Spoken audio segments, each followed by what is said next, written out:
নমস্কার বন্ধুরা, চলে এলাম আজকে কৌশিকী অমাবস্যা উপলক্ষে তোমাদের সাথে শেয়ার করব নবরত্ন কোরমা, যা রুটি দিয়ে খাবো বা পরোটা দিয়ে খাবো। তো আজকে যেহেতু ভাত খাবো না, তো সেই জন্যই এই রেসিপিটা আমি বানাচ্ছি, কিন্তু এটা রাইস দিয়েও খুব ভালো লাগে। তো চলো ফটাফট দেখে নেওয়া যাক। কিন্তু তার আগে বলে দিই, আমার চ্যানেলে যারা নতুন আছো, চ্যানেলকে এখনও যারা সাবস্ক্রাইব করোনি তারা সাবস্ক্রাইব করো, বেল আইকনটা অবশ্যই প্রেস করো। আমার নিত্য নতুন রান্নার ভিডিওর আপডেট পাওয়ার জন্য ফেসবুক পেজটাকে অবশ্যই ফলো করো। তো ফার্স্টে একটা কড়া নিলাম, কড়াতে দিয়ে দিলাম সাদা তেল। তেলের মধ্যে দিয়ে দিচ্ছি সাহা জিরে। আমি সাহা জিরে ব্যবহার করছি, তোমরা চাইলে এমনি নর্মাল জিরে ব্যবহার করতে পারো। এলাচ 2 রকমের, বড় ছোট, আর লবঙ্গ, দারচিনি, তেজপাতা, শুকনো লঙ্কা দিয়ে আলুটা দিয়ে দিলাম। আচ্ছা, আমি পনিরটা ভাজতে ভুলে গেছিলাম, তাই আলুটাকে সাইড করে আগে পনিরটা ভেজে নিচ্ছি। পনিরটা ভেজে তুলে নিলাম।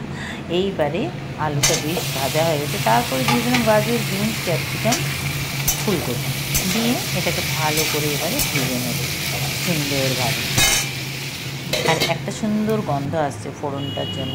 আর এখানে আমি কাজু, মগজদানা, পোস্ত ভিজিয়ে রেখেছিলাম 1 ঘন্টা আগে, সাথে একটা কাঁচা লঙ্কা দিয়ে বেটে নিলাম। আর যেই ওটা একটু বাটা হয়ে গেছে, অমনি একটু নারকেল গুঁড়ো সাথে বেটে নিলাম। নারকেল গুঁড়োটা পরেই দিলাম, দিয়ে বেটে নিলাম। তোমরা চাইলে এই কাজটা মিক্সিতেও করতে পারো। তারপরে দিয়ে দিলাম, যেই সবজিটা ভাজা হয়ে গেছে অমনি দিয়ে দিলাম টমেটো আর ফ্রোজেন বাটার দিয়ে অল্প একটু জল দিয়ে এটাকে ভালো করে নেড়ে নিলাম।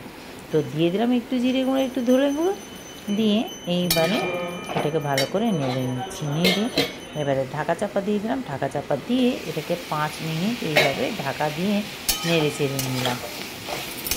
ওই আর কি, এক কথায় বলতে পারো কষিয়ে নিলাম।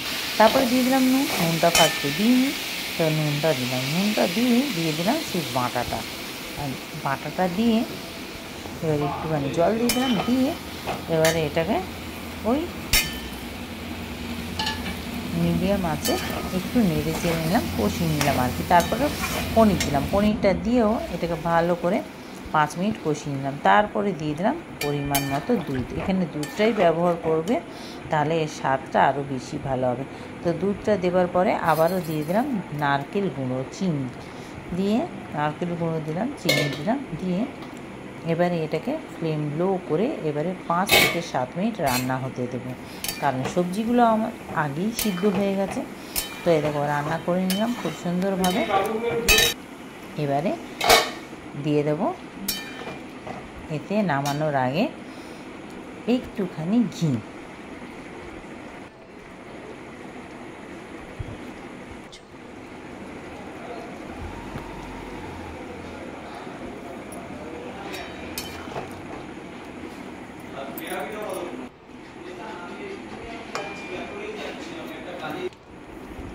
ব্যাস, রান্নাটা কমপ্লিট হয়ে গেলো। সুন্দর একটা সুগন্ধ বেরোচ্ছে। এইবারে আমি গ্যাসটাকে অফ করে এটা স্ট্যান্ডিং টাইমে রেখে দিলাম 5 মিনিট। দেখেছো কি সুন্দর কালার এসছে না?